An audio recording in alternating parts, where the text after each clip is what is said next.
What's going on, everybody? It's your boy Brandon Tech, aka BB the Great. Today I'll be doing a video in regards to what it takes to get into heating and cooling. Is it worth it? How much money do you make? What's the hours? All that good stuff. Had a lot of people inbox me and ask if I could make a video like this, so here it is. Let's get into it.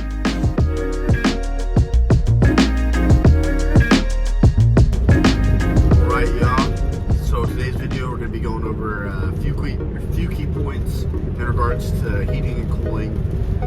First off, I'm going to give you a little scoop as to what pertains to the job in regards to like what you'll be doing, what to expect.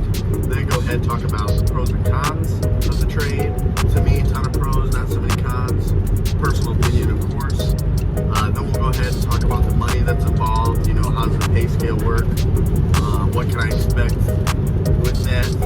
Then we'll go ahead and talk about the hours, you know, how much time you'll be putting in each week. And then lastly, we'll go ahead and talk about what it takes to get in or what you can do to be a part of the trade. So first off, what to expect in the job, depending upon what you are. So I'm a service technician, so my job is to go out and fix people's problems, you know, take care of their systems, identify what the issue is, and then from there, go over my discoveries with the homeowner, give them some options on what they can do to move forward, and then fix it. We also have maintenance plans to where people want us to come out, make sure that everything is ready to go for the season coming up.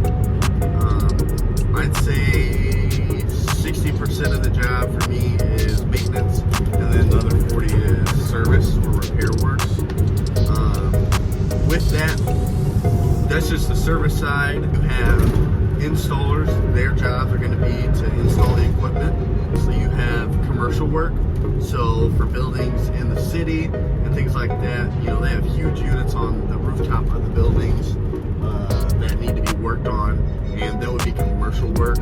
So yeah, that's the kind of the commercial side. I'm not really going to touch too much on that. And then lastly, you have the refrigeration side. So for refrigerators and stores and restaurants and stuff like that, that would be considered HVAC/R. I don't know anything about that side of the job, but I do know it pays well. But instead of fixing residential homes, you'll be in stores, taking care of the coolers, making sure that they're all working properly. The pros and cons of the job, like I said earlier, to me there's a ton of pros and not so many cons. Starting it off, major pro is HVAC is going to allow you to not be in the same environment, doing the same stuff, talking to the same people every day. Just not going to happen. Every day in this trade is vastly different. It may be kind of similar if you're an installer, but very rarely are you going to be installing the exact same system every single day. And regardless, you're going to be in a new environment every day doing the install work, so it'll still be different. Another nice thing about being a service technician is you are by yourself all day, so if you're someone who doesn't like to be overseen by a boss or manager or something like that, then HVAC is a really nice option because majority of the time you'll be by yourself. Very rarely do I get ride-alongs. You know, sometimes my service manager will ride with me and just kick it, but you know, that's not all the time. And the majority of the time I'm out by myself doing what I need to do, which is super nice. And sometimes you'll have the homeowner come and talk to you, but I personally enjoy that. It's one of the better things of the job. I've got a lot of customers that, you know, will give me old war stories while I'm working, which is super neat. And, you know, at that time, you're also building a bond with the customer. That's the most important thing. And really, you get into HVAC, you really want to be able to build that bond with all your customers. It'll help you out in the long run. So, also, if you're a people person, if you like talking to people, you know, just because you're by yourself doesn't mean you're not going to be talking to anybody, because you definitely will be. You'll be talking to homeowners every day, people that put their trust in you to do the right thing and take care of their system and lead them in the right direction. A major perk is going to be getting to take a work vehicle home. You know, that is really nice because you're not spending money on gas. The company will take care of the gas that's money not coming out of your pocket and money that you can kind of save. It does suck being on call because you can't make any plans, and it also sucks whenever your on-call week falls on your birthday or something like that. And then also you have to work holidays as well. And people don't care. They will call you out. If their system's not working, it doesn't matter what you do, and they're going to give you a ring and going to want you to come out there and take care of them. Which to me, like I said, not that big of a deal. It sucks, and it may be a deal breaker for some of you who, you know, can't take the time to leave from your family or be obligated to go out for a whole week. So that's just something to be mindful of, because that is a part of the job. Now, if you don't like that aspect, like I said, you can always go into installing and things like that, to where there is no on-call for an installer, at least as far as I know. Next con is going to be the job itself is relatively stressful. You know, you're working with expensive equipment that can be dangerous, hazardous, and you know, you're also having the homeowner's trust put into your hands. You know, they're relying on you to get everything taken care of and lead them in the right direction. But with that, you know, there's a lot of stress that comes with the job. Just because, like I said, you got a lot of things on your hands, and more so when you start out, it's going to be stressful just because you're not going to know everything, and that was at least aggravating for me. You know, trying to work on something that I'm not 100% familiar about.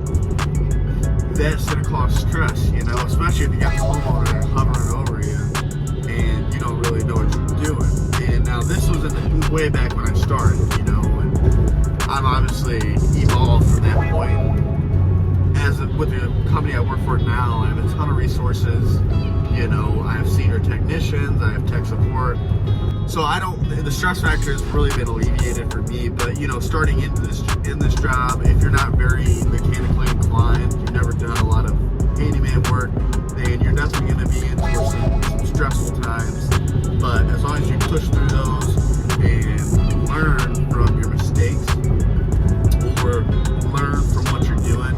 You know, for example, if you're putting in a blower motor, you've never done it before, you've seen kind of like, you're kind of scared, like, oh, how's this going to work? Once you reach out for help, you know, whether someone comes out to help you, or whether you look up a YouTube video, or you call tech support, after you do that, it is so important that you sink that into your brain, so the next time you come across a blower motor situation, you're familiar with it, and you're not as stressed as you either. That's a huge tip. I think that's really it. Really on call and the stress factor when you start. You know, there's a couple others, but those are really the most notable to me. It may be different to other people. But moving on from there, we'll go ahead and talk about the money that's involved with the job. HVAC pays very well. There's a couple pay scales that you can go. Some companies are going to use performance-based pay, which means you will get paid an hour, a flat hourly rate, you know, for when you're driving in the truck and things like that. And then you will also get a percentage of the repair that you do on a system. You also get a percentage off of if you inform the homeowner that it's in their best interest to replace their system, and if they decide to take that route, you will get a percentage of the system replacement. And then you also get other bits as well, such as, you know, signing people up on memberships and other things like that. So it's you know, 50% hourly, and the other 50% is commission based. And it's really not a bad thing, because if you're doing what you're supposed to be doing and addressing people's issues, then the money's going to be right where it needs to be. And the nice thing about that is that you essentially make your own hourly wage. You're not just working for hours. You're not slaving your life away to put in hell hours at work. No, it's nothing like that. You know, as long as you're doing what you're doing, the money is fine. The next option is going to be just flat hourly. Typically with the flat hourly, you're still going to get some sort of commission. You know, it's just not going to be as high of a percentage as the performance-based pay. And from there, it goes even deeper. So if you were to join a union,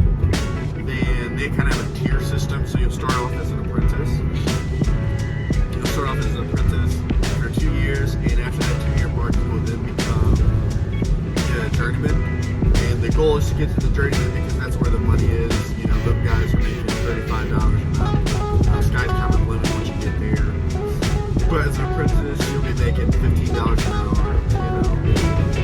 You know, not a ton of money, but whenever you start this, you can't expect to make a ton of money because you're getting learning more than anything. So that's pretty much the pay. From there, go ahead and talk about the hours that you're going to have to put in. To me, it's not that bad at all. You know, when you're busy, you're definitely going to be getting your 40 hours a week. I'm always off on the weekends, and that is one of the nicest things in the job. You know, obviously when you're on call, you're on call and after. So once you clock out at 5 o'clock, you're on call until you go back to work the next day. So therefore, that whole week, your time's pretty occupied. And if it's severely cold or severely hot, you can expect to be called out quite a bit. Now, a thing to take consideration is the slow times. You may have heard that HVAC has a slow period, and it has two of them, spring and fall. You know, whenever it's average of 70 degrees, low humidity, most people are going to keep their windows open to save the money, you know. And if it felt like that all the time, HVAC probably wouldn't be a career for me, just because no one would ever need to use their heater or air conditioner. But that's not the case, you know. You're going to have your weekends off. You can expect 40 hours during summer and winter time. In January, February, and June and July, you can expect to increase those hours a little bit. So now you can kind of expect to be working 45, 50 hours a week, just because there's going to be a surplus of demand calls. You know, people who need their systems repaired. So you can expect to be working a little bit extra in those 2 months, just because the phone's going to be ringing a lot more. And yeah, that's kind of that. And now moving to our last key point, which is going to be, okay, what do I need to do to get into the trade? I'm interested, sign me up. So there's a few routes to take. Route 1 is going to be going to school for it, go to a technical college. You know, you'll be paying about $30,000. At least that's what it would cost when I was looking at going. So yeah, you can go to Rankin and get your EPA license and schooling there. The nice thing about that is most of those places are going to guarantee you a job after you get out, or at least point you in the right direction to get one.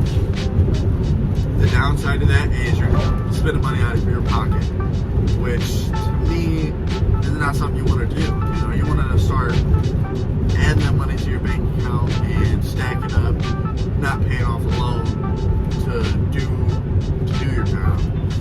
So, but that is a route. There's nothing wrong with taking that route at all. You know, if you have your schooling and everything, a ton of companies will be more than happy to take you in and get you rolling. But you'll still be paying back their $30,000 loan, which is going to suck.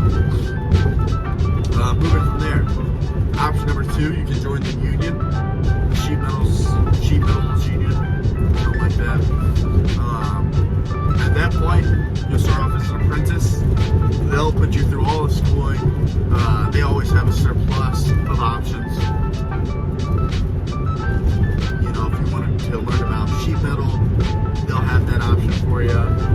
Anything you want to do, they'll typically be able to get you schooled and it'll be paid for. Downside is you'll be making $15 an hour when you start. For some of you, that may not be enough to feed the bulldog. But if you can stick that out for 2 years, then you'll become a journeyman and you'll be making that big boy money. Pretty much it looks like it starts at $35 an hour and it can go up from there. So that's how that works. And then lastly, you have the route that I chose and the route I would recommend to anyone, which is to start with the local shop near you. Not a big corporation or anything like that. Just more so a guy in a truck who fixes air conditioners. If you can find that man, I recommend to get in touch and try to become his helper so that you can be more familiar with the tools and the equipment that you'd be working on, to really see if you want to pursue it full time, you know. And once you kind of do that for a little while, gain some experience, gain some knowledge, gain some time fixing stuff. Then you can start reaching out to your larger companies who are going to be the ones who are going to pay for your schooling. That's the goal. You know, you want that schooling paid for because that's more money in your pocket.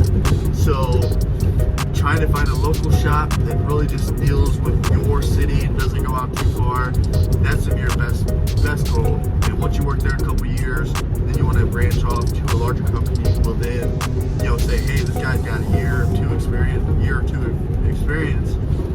Let's take him in. You know, because most HVAC companies are gonna want someone who's been in the field than someone who's been to school, and that's just a fact. You know, I've seen a ton of people coming in from schooling and have no idea what they're doing, and at that point, you're kind of just starting from scratch with those people. Even though they've been to school and they've seen the terminology and whatnot, and they've never seen a system or never put their hands on one, then they've got a long way to go as opposed to someone who's been in the field, taking care of systems.